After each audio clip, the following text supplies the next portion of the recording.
Alors bonjour à tous et à toutes, c'est les talents des Hauts-de-France. Donc aujourd'hui on se retrouve pour une nouvelle émission et aujourd'hui on est en compagnie de l'artiste Le Barda. Bonjour. Bonjour, bonjour tout le monde, bonjour Nicolas, merci beaucoup. Alors dans un premier temps, je vais te laisser déjà un peu te présenter musicalement à nos auditeurs.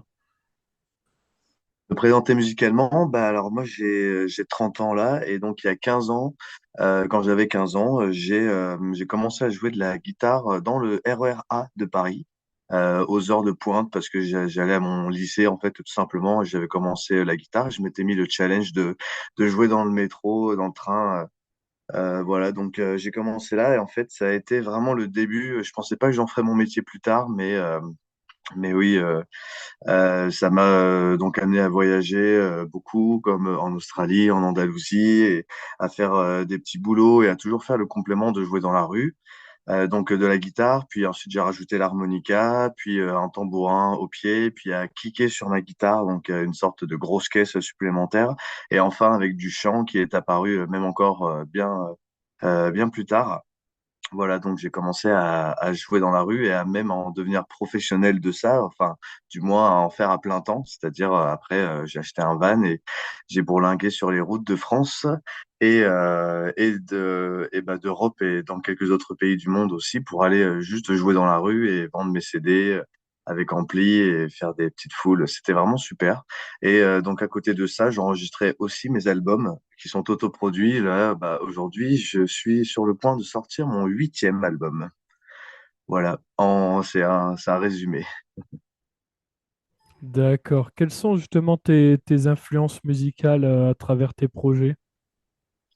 En fait, j'ai plusieurs influences musicales. Je fais des albums concept, c'est-à-dire, enfin, pas, ils sont pas tous concept, mais du moins ils sont tous euh, dans une esthétique musicale. Mes premiers, ils étaient vraiment dans de la folk, bien enregistrés sur la route, qui parlaient de mes voyages, de mes rencontres, des lieux que je voyais, voilà, de constats aussi que je faisais sur mes émotions et mes sentiments vis-à-vis de mon voyage.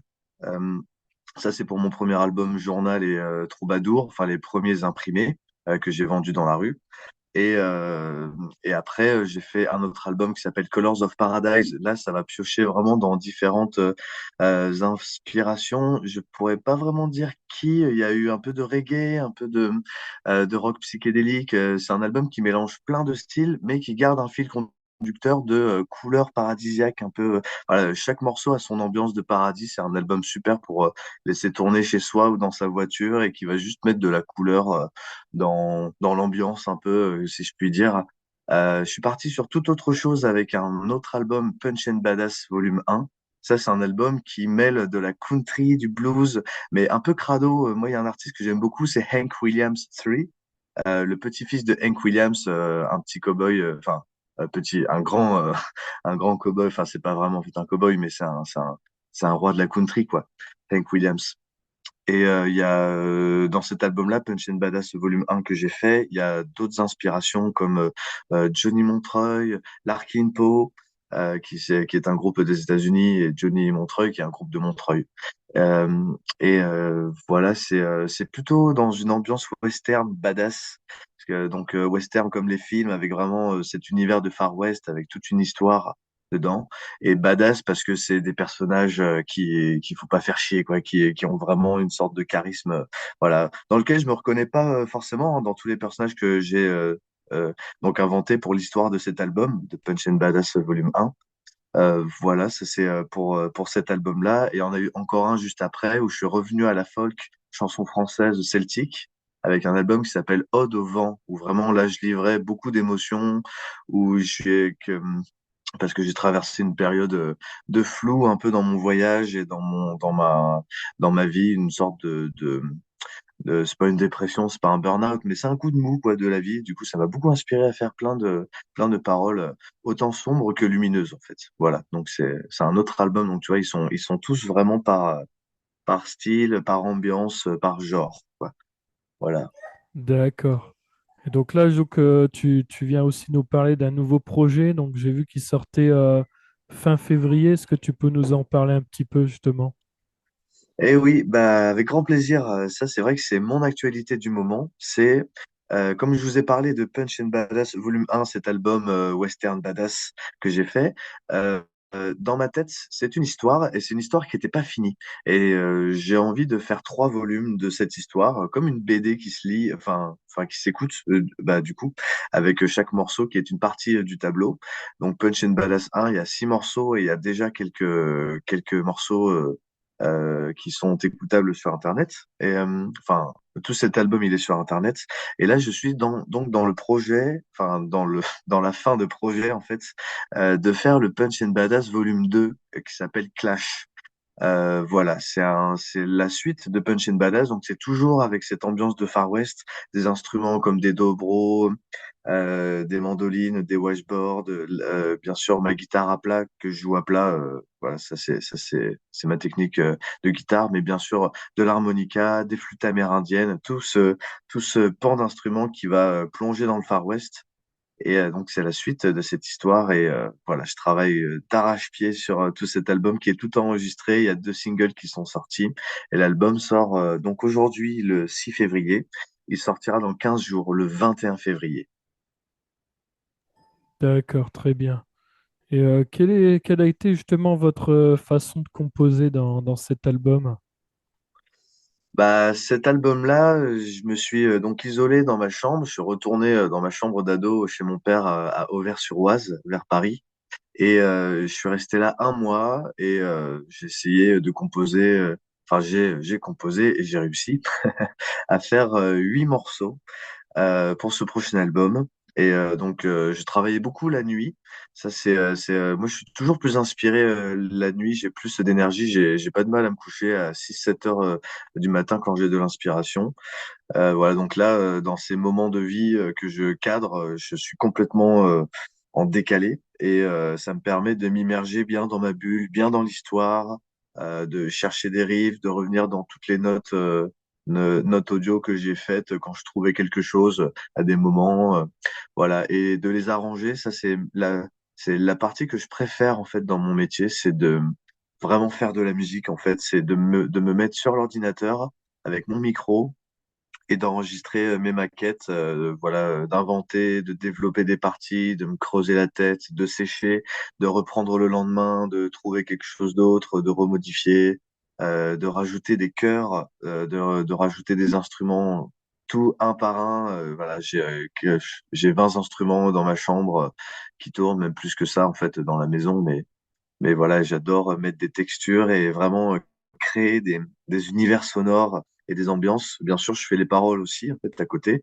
La plupart des chansons sont chantées aussi avec des textes, voilà, qui m'inspirent le western.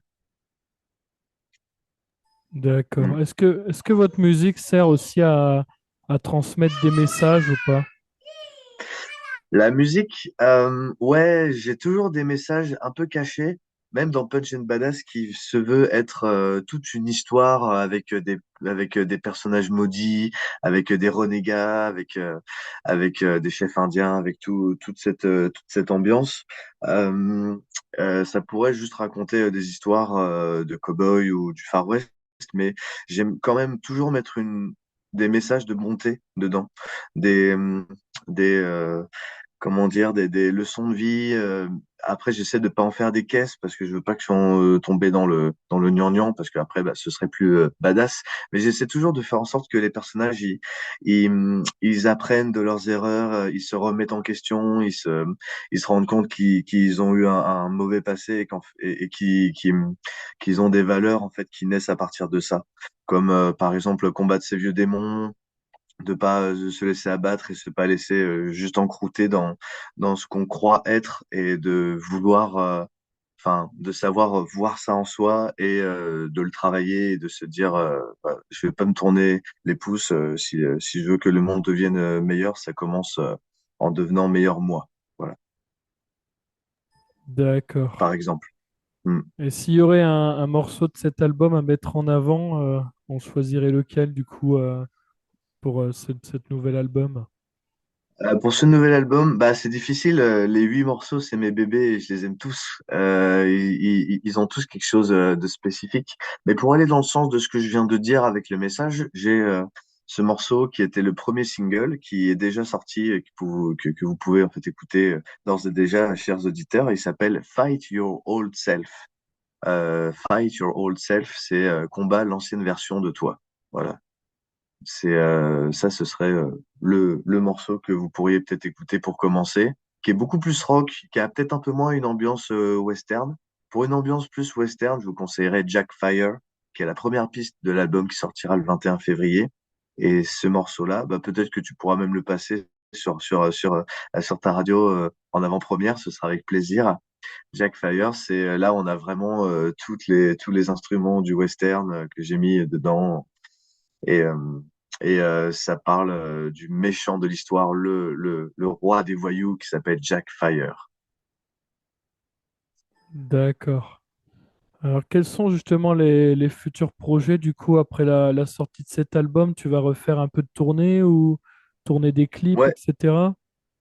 alors on est sur un projet de clip qui est en cours. Ce sera mon premier clip, c'est-à-dire que moi j'ai pas mal de vidéos, mais c'est généralement des captations live, c'est-à-dire je joue en live et donc c'est filmé. Mais là, ça va être toute une histoire où il va y avoir comment dire un personnage principal, ouais tout un scénario, tout un déroulé où moi je serai qu'un musicien dans le décor quoi. Et voilà qui se tournera à Carchet City. Donc ça c'est un prochain clip. Carchet City c'est une reconstitution de village western dans le Gers. Et bien sûr, après, il y a une tournée qui s'organise pour cet été. On a déjà pas mal de dates avec mon tout nouveau trio, parce que je jouais en solo jusqu'à présent, mais là, pour l'occasion de cette sortie d'album, pour jouer sur des plus gros festivals, j'ai monté un trio et on a déjà des super belles dates qui arriveront dans toute la France. D'accord, très bien.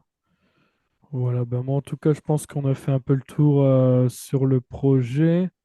Quel est le moyen justement de te retrouver un peu partout sur les réseaux?